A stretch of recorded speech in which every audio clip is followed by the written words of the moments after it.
Before we dive in, remember, stories like this aren't just watched, they're survived. So if you're brave enough to stay through the end, hit that subscribe button, drop a comment, and let's walk into the darkness together. Because tonight's case isn't just tragic, it's the kind of nightmare that leaves a city shaken and a family shattered beyond repair. It began just before sunrise in the quiet suburb of Ridgemont Grove, the kind of California neighborhood where the streets are lined with carefully trimmed hedges, porch lights glow like soft lanterns, and nothing truly terrible is ever expected to happen. But on this morning, a scream carried through the crisp air.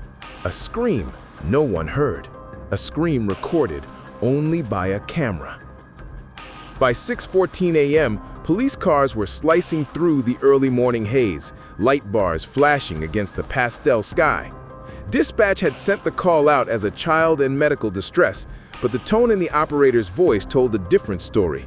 The type of fear only heard when something unspeakable is seen on the other end of a camera feed. Inside the house, officers found a chaotic scene. A toppled lamp, streaks across the hardwood floor, and a cell phone lying in the doorway of the living room, still connected to a trembling voice on the other end, the boy's mother. She wasn't home. She was 3 hours away. She was watching her worst nightmare unfold in real time. Her son, 11-year-old Jacob, was found near the staircase, pale, motionless, his small hands still clenched as if he'd fought until the last second. The paramedics tried, but the outcome had already been sealed long before help arrived. But the most chilling detail? The suspect wasn't the masked intruder, nor a stranger slipping through an unlocked door. The person seen on the footage was someone Jacob once trusted, someone trained to protect, not destroy. A former sheriff's deputy, his own father, Daniel Carson. The footage, though partially obscured, showed him entering the house before dawn, calm, methodical, his badge long revoked, but his discipline and precision unmistakably present. The mother's voice, shaking through the phone, confirmed what the officers already suspected. He wasn't supposed to be anywhere near the family home. There was a restraining order. There had been threats. There had been signs no one wanted to accept. Before officers could even process the horror, a second dispatch came through. A dark gray SUV blew through a red light 2 miles away. Same make, same plates. The chase that followed tore through the edges of the city, sirens wailing, helicopters circling, traffic swerving out of the path of a man who seemed determined not to be taken alive. Officers noted how he looked straight ahead, never glancing in the mirrors, gripping the steering wheel as if he were headed toward a final destination only he understood. But as investigators combed through the blood-stained living room, one officer noticed something odd about the security camera setup. The main camera had been rotated, deliberately, as if someone wanted only a specific angle recorded. And when they opened the storage drawer beneath the system, they found a small black flash drive. It was labeled with a single word: confession. And with that discovery, everything they thought they knew about this case was about to unravel. The flash drive sat in the center of the evidence table, like a ticking bomb. Detectives Morales and Jensen exchanged a glance, the kind investigators give right before stepping into something they know could ruin them emotionally. A tech officer loaded the file, and the room fell into a suffocating silence. The video opened with the faint hum of a running engine. The camera shook slightly, as if it were resting on a dashboard. Then Daniel Carson's face appeared, gaunt, sleepless, and twisted by something between desperation and resentment. He looked straight into the lens, breathing hard, as though he had rehearsed this moment. "I didn't want it to end like this, but you can only push a man so far before he breaks." Behind him, early dawn light painted the inside of his SUV blue and gray. He wasn't ranting, wasn't raging. He was calm, too calm. And that made the officers around the table uneasy. But the part that froze every person in that room came next. "I hope they find the others before it's too late." There are things I've kept hidden, things they'll never see coming. The recording clicked off, ending with a static hiss that sent chills through the room. The others, Morales repeated. What others? His other kids? Other victims? What is he talking about?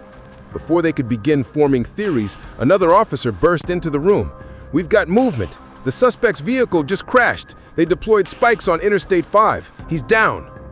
But Carson wasn't dead yet. He was still breathing when they dragged him from the wreckage, still murmuring incoherently as officers shouted commands. And then, in the blur of flashing lights and sirens, he reached under his jacket. That single motion changed everything. Multiple shots erupted. He collapsed onto the pavement, the crimson bloom spreading fast beneath him. By the time medics reached him, the man at the center of the investigation, the one person who could explain the flash drive, the motive, and the final message, was gone. Back at the station, the investigators were left with fragments. The ruined home, the broken family, the haunting confession, and a dead suspect whose last words hinted at a secret none of them understood.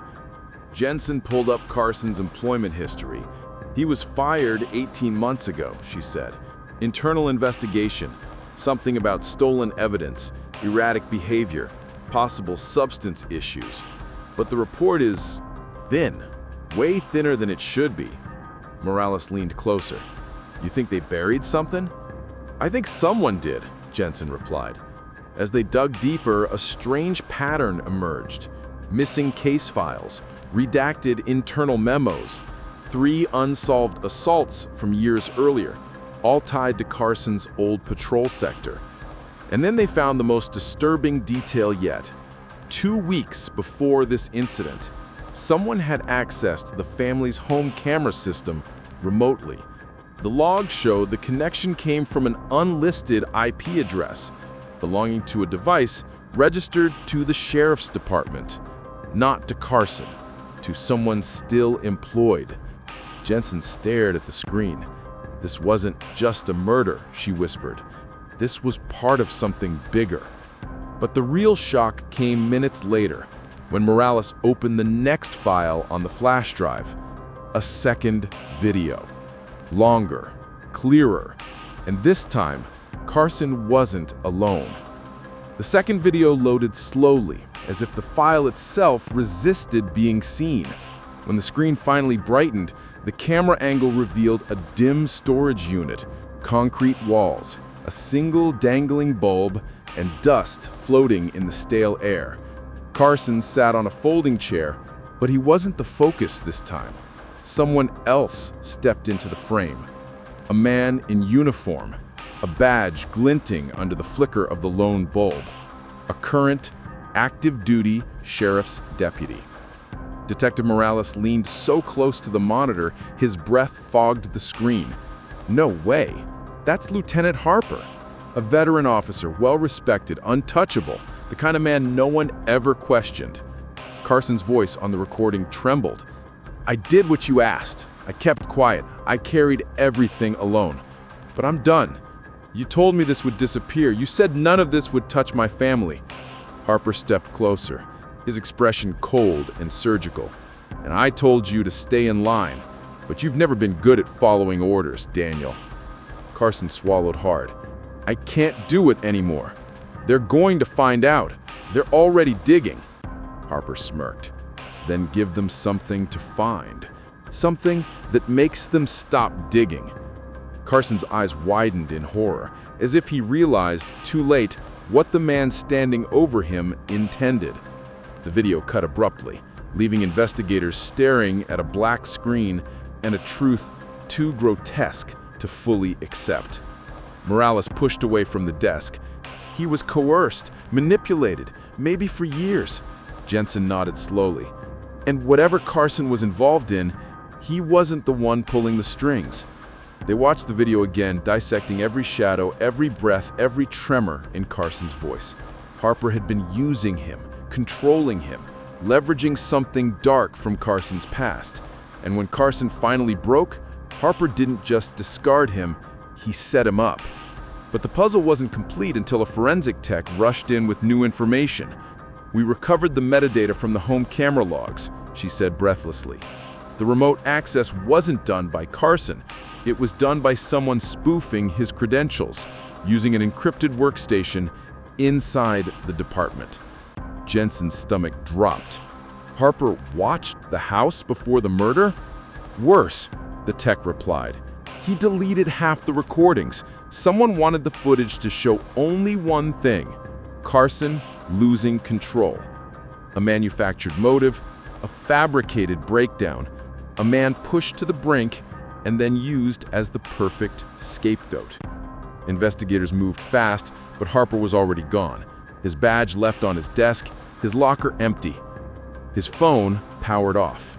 The last security footage of him leaving the building showed a man who didn't look panicked or guilty, just prepared, as if he always knew this day would come. A statewide alert went out. Federal agencies were contacted. But Harper had melted into the world like smoke, leaving behind a trail of victims, lies, and a disgraced ex-cop who had taken the fall for a monster wearing a badge. At Jacob's vigil that night, candles flickered softly in the winter wind. His mother stood among the mourners, her face pale, her grief immeasurable. She asked detectives one question, only one. Was my son's death planned?